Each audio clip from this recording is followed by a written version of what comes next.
Kannur corporation ഉടമസ്ഥതയിലുള്ള അപകടാവസ്ഥയിലുള്ള കെട്ടിടം പൊളിച്ചു നീക്കാൻ ഉത്തരവായി. Mayor advocate P. ഇന്ദിരയുടെ നിർദ്ദേശത്തെ തുടർന്നാണ് നടപടി. കെട്ടിടത്തിൽ പ്രവർത്തിക്കുന്ന സ്ഥാപനങ്ങൾക്ക് ഉടൻ ഒഴിയാൻ നോട്ടീസ് നൽകി. ശനിയാഴ്ചയോടെ കെട്ടിട ഭാഗത്തേക്കുള്ള പ്രവേശനം പൂർണ്ണമായും തടയും. ഏതു നിമിഷവും തകർന്നു വീഴുമെന്ന നിലയിലാണ് കണ്ണൂർ തെക്കി ബസാറിലെ കോർപ്പറേഷന്റെ ഉടമസ്ഥതയിലുള്ള ഈ ഷോപ്പിംഗ് കോംപ്ലക്സ് കെട്ടിടം. കഴിഞ്ഞ ദിവസം കോൺക്രീറ്റ് പാളി അടർന്നു വീണ് കാർ തകർന്നിരുന്നു. ഇതിന്റെ പശ്ചാത്തലത്തിലാണ് അടിയന്തരമായി കെട്ടിടം പൊളിക്കാൻ നടപടി തുടങ്ങിയത്. കെട്ടിടത്തിന് ചുറ്റും മുള കെട്ടി പ്രവേശനം തടയാനാണ് തീരുമാനം. ശനിയാഴ്ചയോടെ വേലി കെട്ടുന്ന പ്രവൃത്തി നടക്കും.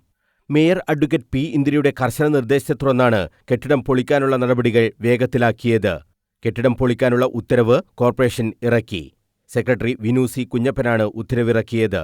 ജനങ്ങളുടെ ജീവനെയും സ്വത്തിനെയും ബാധിക്കുന്ന വിഷയമായതിനാൽ അടിയന്തരമായി ഇടപെടണമെന്നാണ് സെക്രട്ടറി ഉത്തരവിൽ പറയുന്നത്.